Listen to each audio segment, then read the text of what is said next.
नमस्कार, स्वागत है आपका डॉक्टर साहिब में और मैं हूं आपके साथ सौम्या राठी।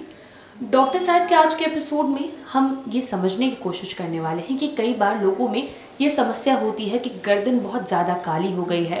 प्राइवेट पार्ट्स या आर्मपिट्स, ये जो एरियाज हैं उनमें जो डार्कनेस होती है यानी कि जो कालापन होता है वो इतना बढ़ जाता है कि कितना भी साफ कर लो वो चीज़ ठीक नहीं होती। तो ये क्या है, इसके क्या कारण हैं और इसका निवारण क्या होगा, सब कुछ समझेंगे। और इस बारे में जानकारी देने के लिए इस वक्त मेरे साथ बैठी हैं डॉक्टर अर्चना लोखंडे, जो कि बिहार के सबसे जाने माने स्किन डॉक्टर्स में से एक हैं। सबसे पहले मैम नमस्कार, बहुत बहुत स्वागत है आपका। मैम, गर्दन काली होना, अंडर आर्म्स काली होना, प्राइवेट पार्ट्स के पास स्किन डार्क हो जाना लोगों को लगता है काफ़ी कॉमन चीज़ है, लेकिन ये एक बीमारी हो सकती है, स्किन की एक दिक्कत हो सकती है, ये कब समझें? सौम्या, हम जिस बीमारी के बारे में बात कर रहे हैं इसे हम अकैंथोसिस नाइग्रिकन्स बोलते हैं। अकैंथोसिस यानी स्किन की थिकनेस बढ़ जाती है, नाइग्रिकन्स मतलब उसमें कालापन आ जाता है। तो जो फोल्ड्स वाले एरिया है वो हमारे हर किसी के थोड़े से डार्कर रहते हैं, हार्मोनल इन्फ्लुएंसेस के वजह से डार्कनेस ज़्यादा बढ़ जाती है। बट ये है, आजकल सबसे ज़्यादा एक प्रॉब्लम हम सभी लोगों में पाते हैं कि ओबेसिटी ज़्यादा बढ़ रही है। तो ये ओबेसिटी से रिलेटेड या इंडोक्राइनल चीज़ों के प्रॉब्लम्स है उसके साथ रिलेटेड होने वाली एक समस्या है। मोटापे के वजह से शरीर के अंदर कुछ हार्मोन्स बढ़ जाते हैं, वो हार्मोन्स ये स्किन का कलर और थिकनेस ब्लैक करने में हेल्प करते हैं। और जंक फूड ज़्यादा मात्रा में खाया जा रहा है, सेडेंटरी वर्क स्टाइल हो गई है, तो बच्चों से लेके बड़ों तक ये प्रॉब्लम बहुत कॉमन होती जा रही है। तो इसके लिए हमारे पास इलाज करने के बहुत सारे तरीके हैं, जिसमें कुछ मेडिसिन दी जाती है या कुछ लगाने के लिए क्रीम्स है या प्रोसीजर्स है। बट सबसे ज़्यादा इम्पॉर्टेंस एक चीज़ का है, वो है एक्सरसाइज। आप और दूसरा आपका खान पान कैसे है।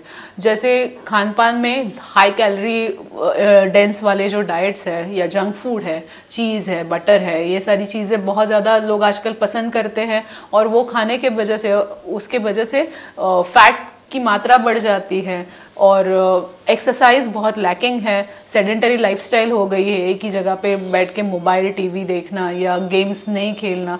तो इन सब चीज़ों के वजह से बच्चों में भी ये सारी चीज़ें कॉमनली होती जा रही है। तो फिजिकली एक्टिव रहना सबसे ज़्यादा इम्पॉर्टेंट है इस बीमारी में। दूसरा ये है कि कभी कभी उसके साथ छोटे छोटे स्किन के बड़े हुए मस्से भी बहुत बार कॉमनली ये एरिया में हो जाते हैं, तो उसको भी आप रिमूव करवा सकते हैं। और हार्मोन्स के जो चेंजेस हैं ये आपके बॉडी में हो रहे हैं, इसका एक इंडिकेटर है। जी, तो क्या ये जो दिक्कत है सिर्फ ओबीस लोगों में होती है या फिर उन लोगों में भी हो सकती है जिनका वजन कम है? कम वजन के साथ इतने कॉमनली नहीं देखा जाता। ये ओबेसिटी के साथ, डायबिटीज़ के साथ या और थायराइड या ऐसी जो हार्मोनल बीमारियां हैं उनके साथ ज़्यादा कॉमनली पाया जाता है। और ये कोई तरीके का मैल नहीं है जिसको आप रगड़ के निकाल सकते हैं। बहुत बार रगड़ने से या लूफा यूज़ करने से स्किन की डार्कनेस ज़्यादा बढ़ जाती है, क्योंकि उसके अंदर उन्हीं कुछ चीज़ों का डिपोजिशन हो जाता है। तो ये बेसिकली एक स्किन की थिकनेस ज़्यादा बढ़ जाती है। तो ओबेसिटी के साथ इसका सबसे ज़्यादा गहरा रिलेशन है। कभी कभी ये एक इंटरनल कोई कुछ कैंसर्स वगैरह है उसका भी एक इंडिकेशन हो सकता है, बट उसका प्रमाण बहुत कम है। ओबेसिटी सबसे ज़्यादा कॉमनली बीमारी है जिसके साथ ये जोड़ा गया है। जी, अभी आपने बताया कि ये किसी तरीके का मैल नहीं है जिसे रगड़ कर आप उतार सकते हैं। तो ऐसे में लोग कब समझे कि अगर उनकी गर्दन काली हो रही है या प्राइवेट पार्ट के पास या अंडर आर्म्स में जो डार्कनेस है वो बढ़ रही है, तो वो सिर्फ मैल की वजह से नहीं है बल्कि कोई बीमारी है? ये जैसे हम ओवर द पीरियड खुद को ऑब्जर्व करते हैं तो बहुत सारे चेंजेस हमारे लाइफस्टाइल के साथ या बढ़ते उम्र के साथ हमें दिखाई देते हैं। और जब हमें ऐसा लगता है कि पहले के हिसाब से बहुत ज़्यादा अंतर आ रहा है और आप उसके लिए कंसर्न हैं, तो आपने ज़रूर उसके लिए परामर्श लेना चाहिए। जी, एक आखिरी सवाल ये करना चाहूँगी कि अगर लोग इसकी समस्या लेकर आते हैं तो इलाज क्या है? मैंने पहले भी बताया, कुछ क्रीम्स आते हैं जिसको लगाने की वजह से स्किन की थिकनेस कम होने में हेल्प हो जाती है।